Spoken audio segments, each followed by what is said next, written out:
ఈ పార్టీని సర్వనాశనం అయిపోయేదాకా నిద్రపోను. అది ఎక్కువ దూరం లేదు, ఇంకో 70 రోజులు. మీరే రాసుకుంటున్నారు ఇంకా 73 రోజులు 72 రోజులు అని నీ కొంప బయట. అన్ని రోజుల్లోనే you are going to be finished. Undoubtedly you are going to be finished and I will finish that. ఎటువంటి అనుమానం లేదయ్యా మోహన్ రెడ్డి, ఎటువంటి అనుమానం లేదు. So coming back to Shrimati Geetanjali. So ఆవిడ రైలు దాటుతూ ఉంటే వారి ఇల్లు కూడా రైల్వే స్టేషన్ దగ్గర ఎక్కడోనట. బ్యాగ్ తీసుకుని వెళ్ళి ఎవరన్నా ఆత్మహత్య చేసుకుంటానికి వెళ్ళినప్పుడు బ్యాగ్ గిగ్గా వేసుకెళ్తారా? వేసుకెళ్ళరు కదా.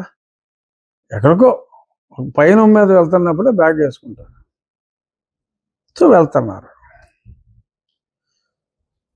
ఇవన్నీ సూపర్ ఫాస్ట్ ట్రైన్లో ట్రైన్ డ్రైవర్ కూడా చెప్పాడు, ఓ పక్క నుంచి వస్తూ ఉంటే కనపడతాను, యాక్సిడెంట్ అవుతాను, బ్రేక్ వేసాం కానీ అని. So it's a sheer accident perhaps, or ఏమో ఇంకేదన్నా కారణాల చేతైనా మరి వారు ఆత్మహత్య చేసుకుని ఉండొచ్చేమో కూడా. కానీ సోషల్ మీడియాలో కామెంట్లకి ఇప్పుడు కొంతమంది మనం కొన్ని సినిమాల్లో చూసాం.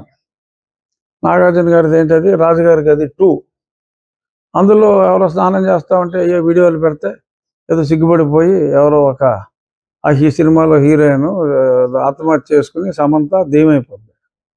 ఆ దెయ్యంతో నాగార్జున గారు మారుతూ ఉంటారు. సో అలాంటిది కాదు కదా సోషల్ మీడియాలో కామెంట్లు పెడతాం సహజం.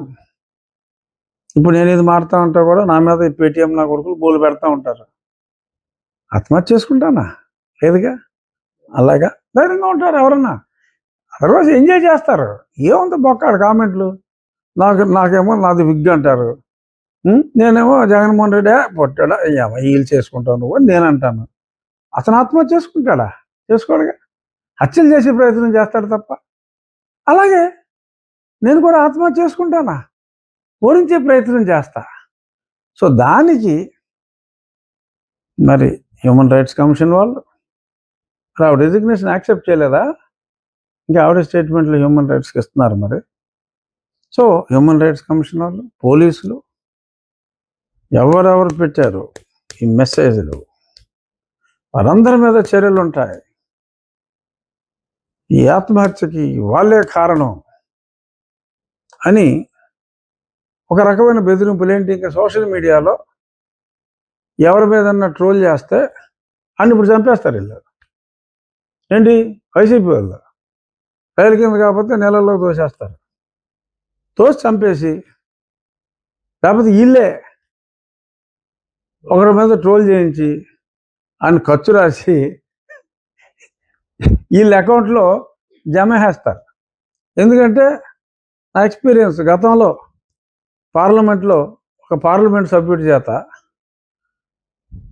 నా మీద ఏదో రకంగా చేసుకోమని, అప్పుడు నాకు ఆవేశం స్వతహాగా ఎక్కువ కాబట్టి నేను కూడా చేసుకుంటే తర్వాత అతన్ని లేపేసి ఒక హత్యా నేరం కింద నన్ను అరెస్ట్ చేయమని 302 అన్నీ పెట్టుబడి తప్పి వేసేయమని చెప్పి అప్పుడు చెప్పాడు. లక్కీగా నేను సంయమనం పాటించి వాళ్ళు నన్ను అమ్మనాబూతులు తిట్టి చంపేస్తాను కొడక్క అన్నప్పటికీ కూడా నేను ఏమీ మాట్లాడకుండా వెళ్ళిపోయిన వలన ఆ అన్నోడు బతికిపోయాడు, నేను జైలుకి వెళ్ళకుండా సేవ్ అయిపోయా. ఇది నేను గతంలో కూడా చెప్పా ఒకసారి, ఇఫ్ ఐఎమ్ నాట్ రాంగ్ చెప్పా. ఈ జగన్మోహన్ రెడ్డి థింకింగ్లు ఎలాగే ఉంటాయి. ఓహో, అమ్మాయిని ట్రోల్ చేస్తున్నారా, దెన్ బుక్ కేసెస్. పేటీఎం వాళ్ళు జాగ్రత్తగా ఉండాలి. ఏదో రకంగా